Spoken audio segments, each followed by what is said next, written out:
마지막 여행 제5화 대창. 부산의 한 중학교. 불량스런 복장의 경업이 복도를 지키고 있는 가운데 교실을 나온 아이들이 그의 눈치를 보며 슬금슬금 피해갔다.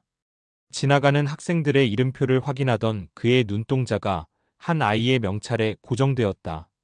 시선을 떼지 않고 아이를 뒤따라간 그가 과도를 꺼내 다짜고짜 아이의 엉덩이를 찔렀다. 의철은 아들이 병원에 입원했다는 연락을 받고 병원 응급실로 갔다. 아내는 흥분을 감추지 못하고 있었다. 앞을 가로막았다는 이유로 애를 칼로 찌르다니 학생들 교육을 어떻게 시키는지 모르겠어요. 칼로 찌른 학생은 그 자리에서 112로 전화를 걸어 자수해 갔다고 하네요. 무슨 이런 일이 있어요? 의철은 아무런 말도 할 수 없었다. 그의 귀에는 전 회장의 말이 맴돌고 있었다. 그놈들 돈 안 갚으면 사람 생매장하고 스스로 감옥 가는 놈들이야. 김영감이 혀를 찼다. 쯧쯧, 돈을 안 갚는다고 애를 칼로 찔러? 중학생을? 세상 참, 그래서 어떻게 됐는가? 5월을 앞둔 저녁 날씨는 깊을수록 싸늘해져 갔다. 김영감이 침을 꿀꺽 삼키며 재촉했으나 의철은 손을 내저으며 주위를 살폈다. 시간이 늦었네요. 자네는 법 없이도 살 사람 같은데. 법 없이 어떻게 살아요? 법이 있어도 못 사는데요. 그런가? 그렇긴 뭐가 그렇습니까? 법 때문에 이러지도 저러지도 못하는 사람은 오로지 힘없는 사람들입니다. 잠깐. 김영감이 팔을 휘저으며 목소리를 높였다. 우리 이러지 말고 마지막으로 여행을 한번 해보는 것은 어떻겠는가? 여행요? 그렇지, 세상에서 쌍구경 불구경이 제일 재미있다지 않던가. 자네가 쫓기는 이야기, 애들이 죽으려는 이야기를 듣고 싶네. 여행 경비는 이야기 값으로 내가 되겠네. 의철과 권호, 예나는 할 말을 잃고 서로를 쳐다봤다. 그동안 산다고 바빠서 여행 한번 못 가봤네. TV 보니까 캠핑 여행, 그거 좋던데 우리 모임 이름을 동반자 살단이라 짓고. 나는 고문, 자넨 단장, 저놈은 사무총장, 예나는 원내총무 어떤가? 갈 사람들이 여행은 무슨. 권호가 우물거리며 말끝을 흐리자 김영감이 단호하게 말했다. 갈 사람이니까 여행이라도 남기고 가야지. 총무 회비 걷어. 예나가 렌트한 승합차의 조수석에 타려는 김영감의 뒷덜미를 잡아당겼다. 제가 앞에 탈 거예요. 김영감이 그녀의 손을 뿌리쳤다. 앞자리는 나이 든 사람이 타는 것이요. 김영감이 다시 조수석에 타려고 하자 그녀가 김영감의 앞을 막아섰다. 아니에요, 여자가 타는 거예요. 김영감이 근엄한 표정으로 위협했다. 나 태어나서 처음 하는 여행이다. 그녀가 애절한 눈빛으로 대항했다. 저는 멀미해요. 운전대를 잡은 권호가 슬며시 웃음 지었다. 뒤에 가서 봉투해. 부탁드릴게요. 앞에 타고 싶어요. 여행 가자고 안 했으면 어쩔 뻔했어? 쯧. 김영감이 투덜거리며 뒷좌석으로 올랐다. 의철이 빙긋이 웃고 있었다. 자넨 뭐가 그리 좋은가? 여행은 사람을 들뜨게 하는 마력이 있는 것 같아요. 의철의 뇌리 속에는 가족과 휴가를 떠나던 날의 기억이 떠올라 있었다. 서로 앞자리에 앉겠다고 애원하는 두 아이를 힘으로 젖히고 아내가 앞자리를 차지했다. 여보, 나 잘했지? 예쁘지? 손을 든 아내의 손바닥을 의철이 소리나게 쳐주었다. 잘했어. 당신은 예쁜 정도가 아니고 선녀야, 선녀. 초등학생 딸 도희가 콧방귀를 뀌었다. 선녀? 엄마가? 흥. 그래. 의철의 호쾌한 대답을 중학생 아들 도재가 비난했다. 아빤순 거짓말쟁이. 거짓말 아닌데. 호호, 기분은 좋네. 유쾌하게 웃던 아내가 웃음을 뚝 멈추고 고민에 빠졌다. 정말 내가 선녀일까? 의철이 노래를 불러 분위기를 띄웠다. 선녀를 찾아주세요. 나무꾼의 그 얘기가 사랑을 잃은. 어느새 아내뿐 아니라 아이들까지 노래를 흥얼거리며 따라 부르고 있었다. 의철이 아내를 빤히 쳐다보며 고개를 가로저었다. 그렇지만 옷을 내어줄 수는 없어. 뒷좌석으로 밀린 서운함도 잠시. 도희가 유쾌하게 물었다. 아빠는 나무꾼이야? 도재가 대답을 대신했다. 팔불출이지. 아내가 다투듯 끼어들었다. 나 아이 하나 더 낳을래. 신록의 지리산 중산리 야영장에는 동반자살단이 설치한 두 동의 텐트뿐 한산했다. 넓고 깨끗한 신식 야영장이나 편리성을 더한 오토캠핑장에 비하면 초라하기 그지없었다. 천왕봉을 왕래하는 최단거리로서 많은 사람들이 오가는 길임을 감안하면 초라함은 더했다.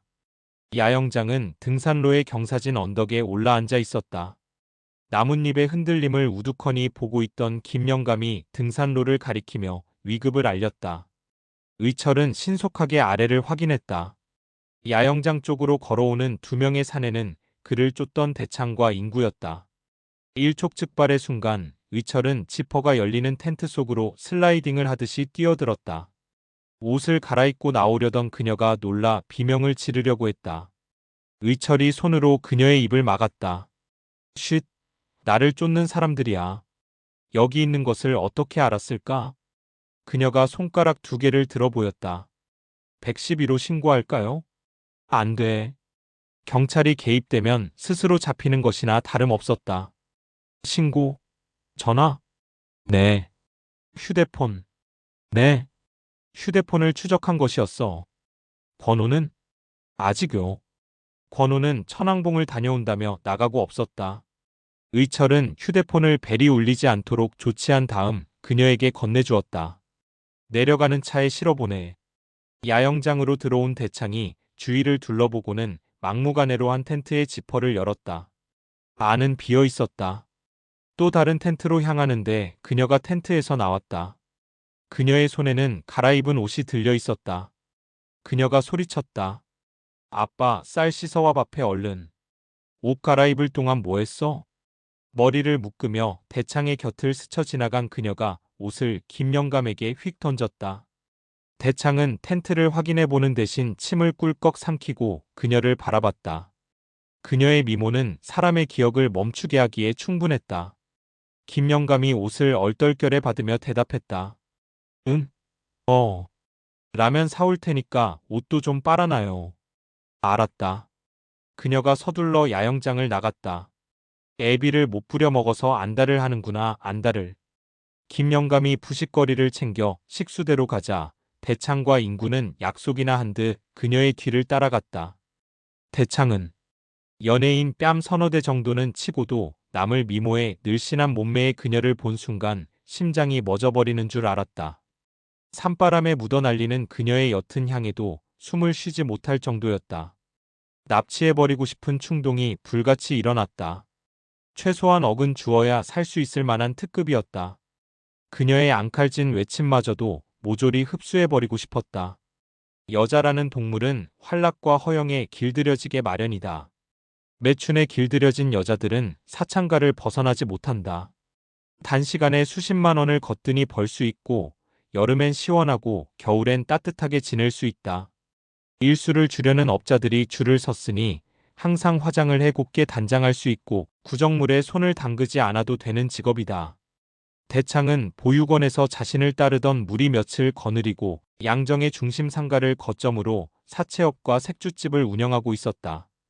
곤충이나 동물들이 몸을 부풀려 스스로를 보호하듯 혹시나 모를 외침으로부터 자신을 보호하기 위해 이름을 거창하게 사룡파라 짓고 돈을 갚지 않는 채무자에게는 잔인하기를 마다하지 않았다. 동네 깡패 규모를 갓 벗어난 사룡파가 그동안 무탈하게 양정을 차지하고 있었던 것은 유흥상가가 적은 지역이라 먹자니 먹을 것은 없고 관리하자니 사람만 필요한 계륵 같은 지역인 까닭이었다. 그러던 중 연산동이 발전하자 변화의 바람이 불기 시작했다. 역사 깊은 매춘 지역 300번지를 거점으로 서면을 장악한 물개파가 연산동을 수중에 넣기 위해 길목인 양정을 칠 것이란 소문이 파다하게 나돌았다.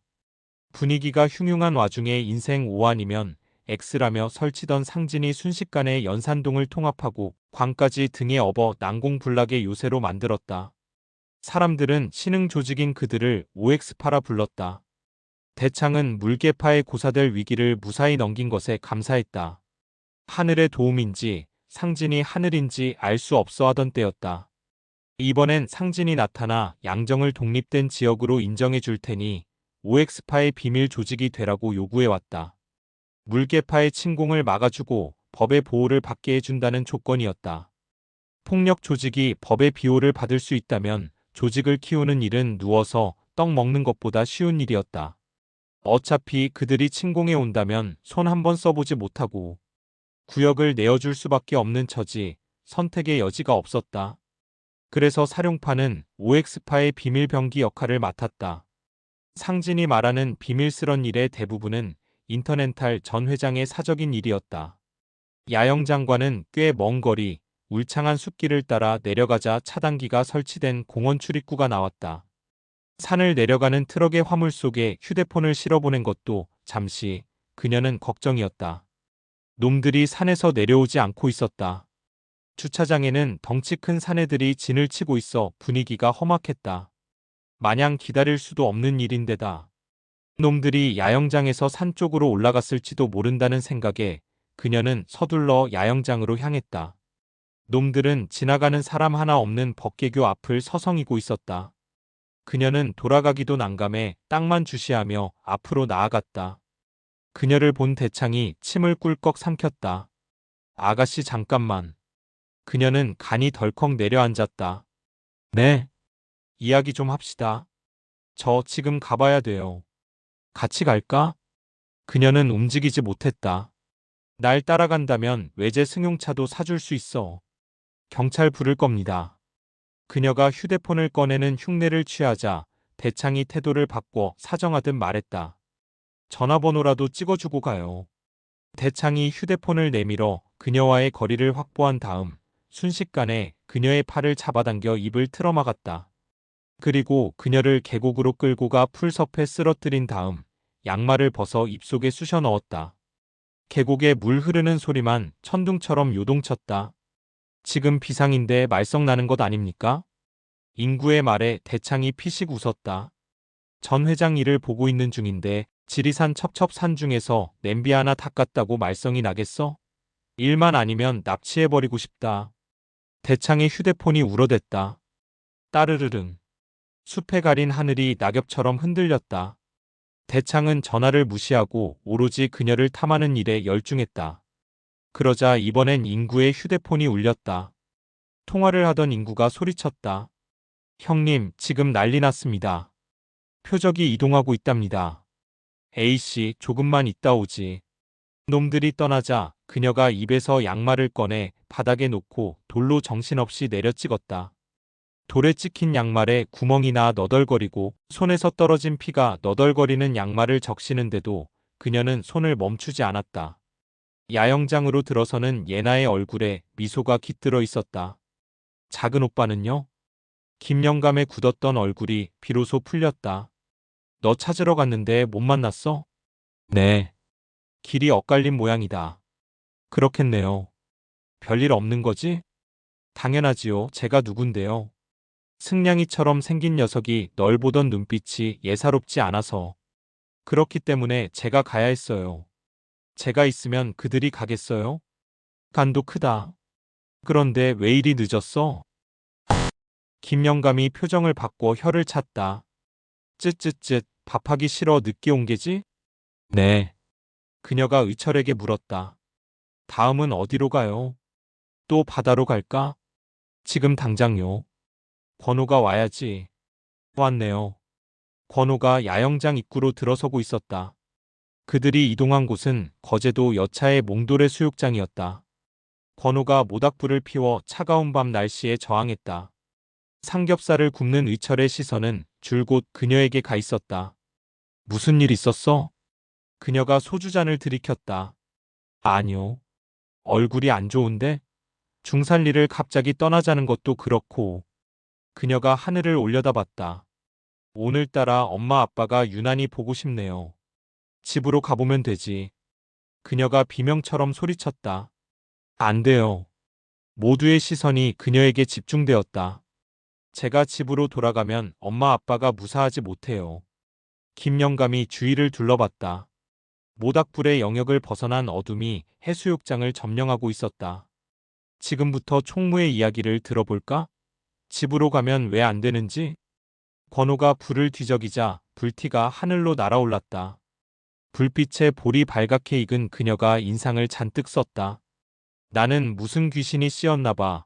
남자들이 보기만 하면 침을 흘려. 의철이 고기를 뒤집자 돼지기름이 숯불에 떨어져 불꽃이 타올랐다. 그것은 어쩔 수 없어. 내가 예뻐서 그런 거니까. 얼굴에 불을 확 질러버릴까? 그녀의 말에 권호가 벌떡 일어서며 벼락같이 소리쳤다. 안 돼. 모두가 놀라 쳐다봤다. 그러자 권호가 슬그머니 앉으며 말을 이었다. 그랬다간 하루 종일 햇빛에 서 있게 될 겁니다. 권호의 화상 흉터가 모닥불에 부딪혀 번들거렸다. 그녀가 양팔로 무릎을 감싸 안으며 고개를 무릎 사이에 파묻었다. 손. 권호가 그녀의 손을 가리키자 그녀가 손을 등 뒤로 감추었다. 넘어져서 조금 다쳤어요. 조금 다친 게 아닌데? 권호가 구금약을 가져와 바르고 붕대를 감아주었다. 안 아파요? 그녀가 붕대 감은 손을 좌우로 돌려보고는 미소 지었다. 이건 아픈 것도 아니에요. 김영감이 그녀를 독촉했다. 먼저 총무가 어떻게 아팠는지 이야기를 하고 다음은 사무총장, 다음은 단장 순으로 이야기해. 불규칙한 파도 소리를 바탕에 두고 그녀의 긴 이야기가 시작되었다. 계속